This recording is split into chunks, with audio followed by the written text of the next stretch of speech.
Hey, just a really short video. Um, Not my normal recommended ones, but I wanted to focus. Every so often, I like to focus on 2000 AD because every few months or so they do something special. And this one's not really jumping on point because there's one ongoing story, but the rest are all new strips, and they are worthy of mention, especially this. As you can see, Rogue's Return. So Rogue Trooper is back, and he's like one of the linchpin 2000 AD characters who they kind of like wrote him out about, must be about 10, 15, if not longer, years ago. Pardon me. They've done series like Jaeger, which is set in the same universe, but they've not focused on him. And this is so exciting because it's just the team who's on it. Patrick Goddard, who's a really solid black and white artist, but most exciting of all, Garth Ennis, who writes brilliant war stories. So a great fit for Rogue Trooper. But we'll have a look at the comic itself as well because there's some really standout strips in this. So to start off with, there's a strip by Ken Diamond and Nick Dyer, New Judge Dredd one, called Shrine, just a one shot. And I like it when they do the one shots in between like the big epics, what they do in Judge Dredd, because it focuses on the smaller stories, the more character pieces of the denizens of Mega City One, Mega City Two. The artworks, Nick Dwight, I kind of like him and I don't at the same time. I think out of the new artists who've come to prominence recently, well, newish, I think Jake Lynch is the one who I've really warmed to. Nick Dwight, kind of same kind of 2000 AD school of style. Got hints of like Mick Mahon and Cam Kennedy, but his artwork just doesn't gel as much for me. It just feels very compressed, if that makes sense. I much prefer Jake Lynch's more elongated form of art style, but we've got a similar kind of energy. But he's not a bad artist at all. It's just personal preference. But yeah, I enjoyed that story. It's kind of a muted story, but quite impactful.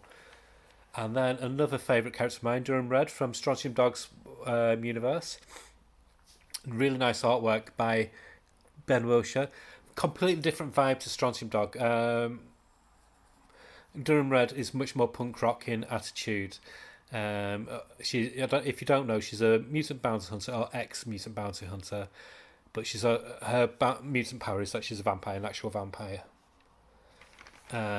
This opening salvo, this opening chapter, just makes you want to read the next six chapters straight away. Very, very brutal, as you can see here. She leaves a guy nursing his broken, basically ripped apart arms by her. And yep, so it's basically like an intro chapter to an ongoing story. And then the Order, fantastic, gorgeous artwork by John M. Burns, written by Keck W. I want to like the Order, but I have not got a clue what is going on. All I know is that they brought back a classic character, Armored Gideon, and it's timey-wimey. There's worms, there's alternate realities, but 2008's got a similar one, Indigo Prime, which I much more enjoy. That's more my kind of timey-wimey kind of sci-fi. This one, it's left me scratching my head. Like I said, I want to enjoy it. Dialogue's good, everything's good about it. Artwork's beautiful, but I've not got a clue what's going on. But it's coming to a conclusion, I think shortly. So that's just it with 2008, because there's about on average 5 stories per issue per week. Even if one strip doesn't gel with you, you normally find something good in the other 4 strips. And speaking of that, there's a return of a newer strip called Enemy Earth. This is book 2. A real fun strip. This span out of the 2000 AD Regine. The every 3 or 4 months they do like a younger version of 2000 AD, just to try and get younger readers interested in 2000 AD. And this fits so well in the normal 2000 AD comic. It's basically about a hostile world where you're not safe from plants, animals, anything can basically get you. You are the prey. And it's good. The dialogue's great. The artwork is so dynamic and fast paced. It flows so well. Yeah, it's great fun. Really, really enjoy it. And then the star of the show, Rogue Trooper, a gorgeous, gorgeous artwork by Patrick Goddard.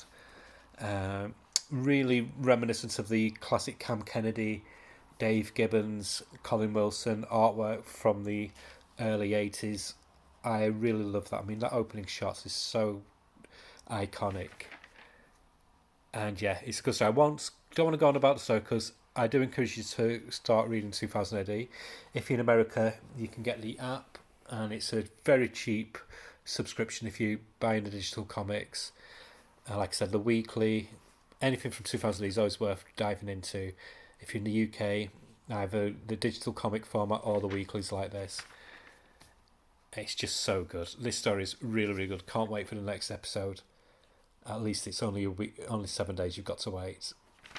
And I'll definitely be getting this in collected format when it comes out. So yeah, I would say for 2000 AD, I would give it 7 out of 10. And the only reason for that is because of the order. Like I said, not a bad strip, but it's just a strip that I've never warmed to. Another one that I've not warmed to was The